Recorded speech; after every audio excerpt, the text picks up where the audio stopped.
السلام علیکم کلاس 4 آج ہم اپنا اردو میں نیو چیپٹر اسٹارٹ کریں گے. ٹھیک ہے, ہمارا چیپٹر نمبر 6 ہے سچا دوست. چیپٹر نمبر 5 تک کا ورک ہم کمپلیٹ کر چکے ہیں. اس چیپٹر میں آپ کو ایک اسلام کے سچے دوست کی کہانی بتائی جا رہی ہے.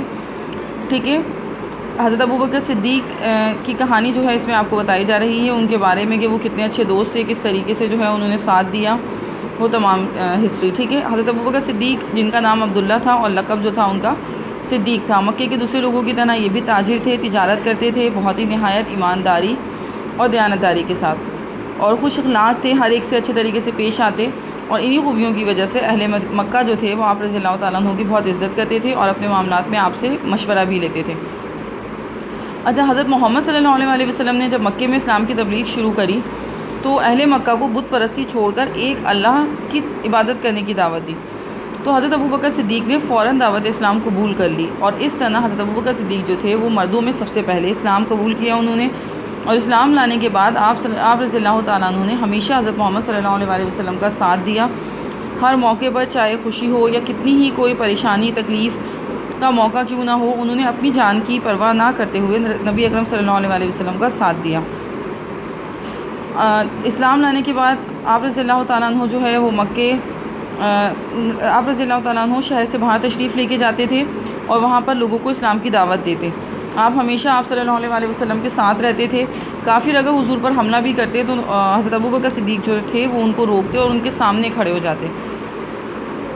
اسی طریقے سے جب تعداد جو ہے وہ بڑھنے لگی تھی مدینہ میں کافروں کی, اور وہ مسلمانوں کو ظلم و ستم کا نشانہ بنانے لگے تھے, تو اللہ کے حکم سے آپ صلی اللہ علیہ وسلم نے مسلمانوں کو ہجرت مدینہ کی اجازت دی. جب تمام مسلمان مدینہ کی طرف ہجرت کرنے لگے تو آہستہ آہستہ جو ہے, کیونکہ مسلمان ہجرت کر رہے تھے تو کچھ مسلمان بچے, اور آخر میں جو ہے نبی کریم اور ان کے ساتھ حضرت ابوبکر صدیق جو تھے وہ وہاں پر رکے. اور آپ نے, کیونکہ اس وقت کافر جو تھے وہ آپ صلی اللہ علیہ وسلم کی جان کے دشمن بن گئے تھے, لیکن اس وقت بھی حضرت ابوبکر صدیق نے ایک اچھے دوست بنتے ہوئے نبی کریم کا ساتھ دیا, اور سب سے آخر میں جو ہے آپ صلی اللہ علیہ وسلم کے ساتھ مدینہ ہجرت فرمائی. آپ ایک مالدار تاجر تھے. آپ رضی اللہ تعالیٰ عنہ نے جو ہے وہ اپنی ساری مال و دولت اسلام کی سربلندی اور ترقی کے لیے خرچ کری.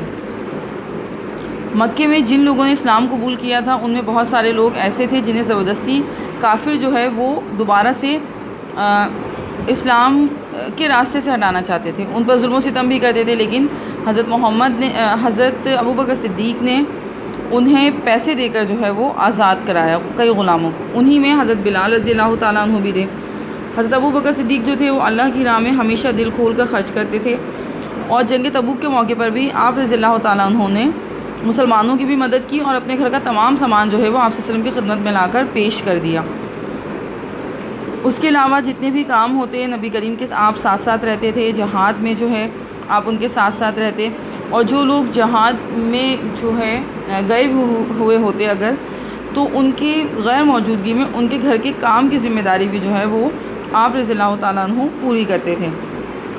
غرض یہ کہ حضرت ابوبکر صدیق جو تھے وہ نبی کریم کے ایک سچے وفادار دوست تھے, اور انہوں نے نبی کریم کی ہر حکم کی جو ہے وہ تعمیل کرتے تھے, اور نبی کریم کی ہر بات کی سچائی پر جو ہے وہ پورا یقین رکھتے تھے. اور اسی خوبی کی وجہ سے جو ہے حضور اکرم آپ کو صدیق کے لقب سے آپ کو یعنی ان کی خوبی کی وجہ سے ان کو صدیق کے لقب سے پکارا جاتا تھا. ٹھیک ہے, اس کا ورک جو ہے وہ میں آپ سب بچوں کو سینڈ کر دوں گی. اللہ حافظ.